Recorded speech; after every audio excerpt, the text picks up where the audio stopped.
I accepted the job offer from Greyline Analytics without a second thought. After months of relentless burnout, the promise of solitude and focus was exactly what I needed. Little did I know, this decision would lead me into a world where reality and the supernatural intertwined in the most unsettling ways. Greyline Analytics was situated in a remote part of the city, surrounded by dense woods that whispered secrets with every rustling leaf and every creak of the ancient trees.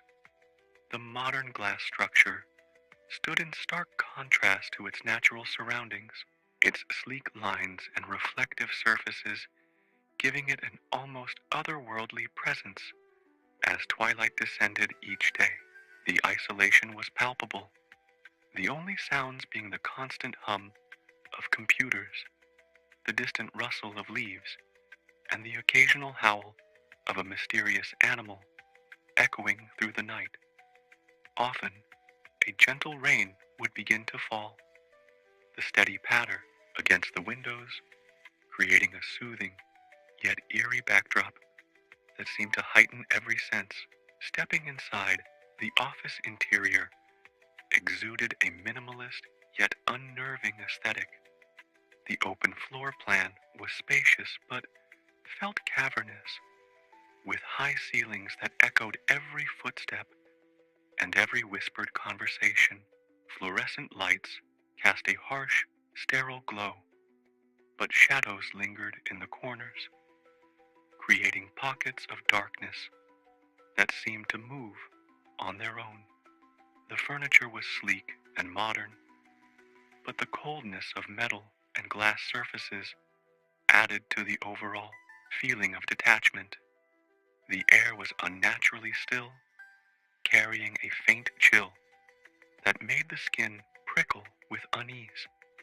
The first few weeks were a blend of productivity and monotony. The office was minimalist, with large windows that offered breathtaking yet eerie views of the encroaching woods.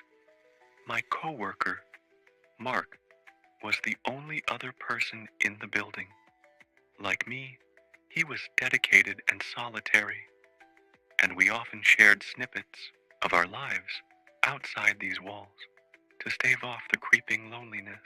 Our conversations were a brief respite from the suffocating silence that enveloped us, occasionally interrupted by the rhythmic sound of rain tapping against the glass. As days turned into nights, the isolation began to weigh heavily on me. The silence grew almost deafening, and the oppressive stillness of the building seemed to amplify every minor noise. The soft tapping of keys, the distant drip of a leaky faucet, even the faintest whisper of the wind outside. During the stormy nights, the rain would intensify, the thunder rolling in the distance, and lightning casting fleeting, ghostly shadows through the office. It was during these long, solitary hours that the true atmosphere of Greyline Analytics revealed itself. One evening, while working late as a heavy rainstorm raged outside, I noticed something unsettling. Files I had never created began appearing on my desktop, filled with cryptic messages and disturbing images that made my skin crawl. The rain's relentless drumming seemed to echo the growing unease within me. My reflection in the office windows seemed distorted, watching me with hollow, lifeless eyes that didn't quite match my own. At first, I dismissed it as fatigue playing tricks on my mind, but deep down, a sense of unease began to take root. The office interior started to feel more oppressive. The once clean lines of desks and chairs now seemed to warp and bend, creating an unsettling labyrinth within the space. The large windows that once offered serene views now reflected dark, swirling shadows that moved independently of any natural light source. The air grew colder, and the faint scent of mildew permeated the rooms, adding to the sense of decay and abandonment. Mark, too, started acting strangely.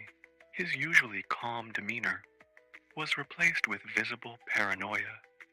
He muttered about voices and shadows that moved just beyond his line of sight, his eyes darting nervously around the empty office. The temperature fluctuated wildly, and shadows seemed to dance at the edges of my peripheral vision, making me question my own sanity. The building itself felt alive, as if it were manipulating my environment to unsettle me.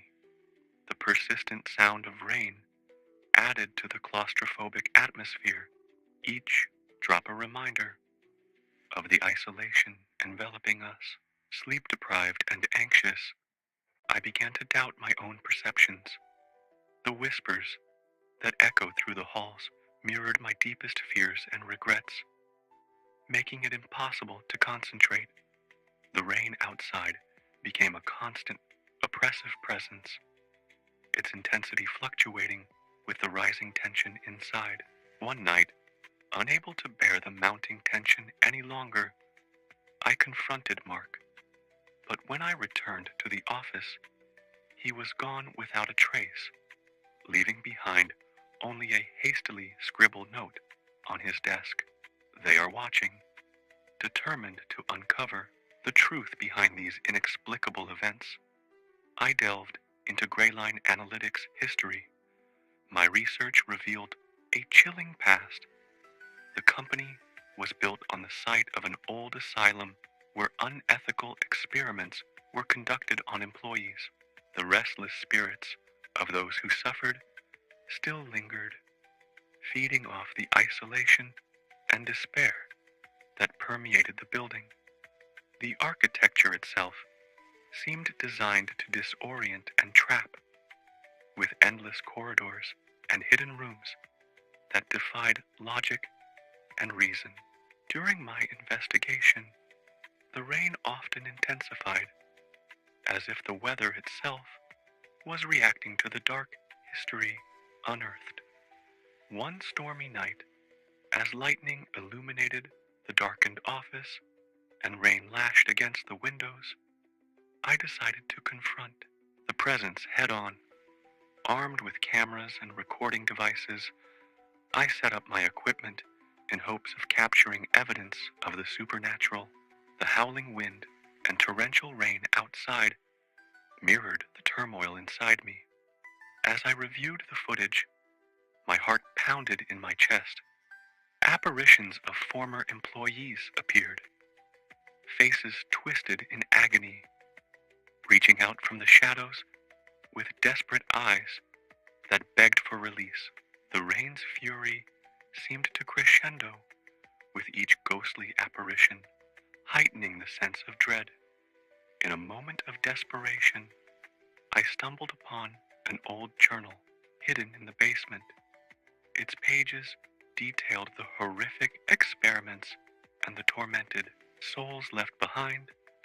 The final entry revealed that the only way to free the spirits was to acknowledge their suffering and perform a ritual of remembrance. With trembling hands, I gathered remnants of the past, old photographs, letters, and personal items left behind by the victims, and prepared for the ritual. The rain outside continued to pour, the relentless downpour adding a sense of urgency to my mission. As I chanted the ancient words, the building seemed to come alive with the echoes of the past. The oppressive atmosphere intensified, and I felt a cold hand on my shoulder. Instead of fear, a surge of empathy washed over me for the tormented souls trapped here. I reached out, speaking their names and offering them peace. The rain began to subside, the thunder gradually fading, as if the storm itself was easing in response to the ritual. As the final words left my lips, a profound silence settled over the building. The heavy air lifted, and the sense of isolation was replaced with a comforting stillness. Greyline Analytics was no longer haunted.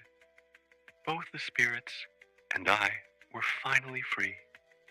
The rain had ceased entirely, leaving the world outside calm and serene, a stark contrast to the turmoil that had once consumed the office. If you ever find yourself in a place that feels too isolated, remember that sometimes facing the darkness can lead to unexpected healing. Thank you for listening to my story. If you enjoyed this video, please like, subscribe, and hit the bell icon for more eerie tales.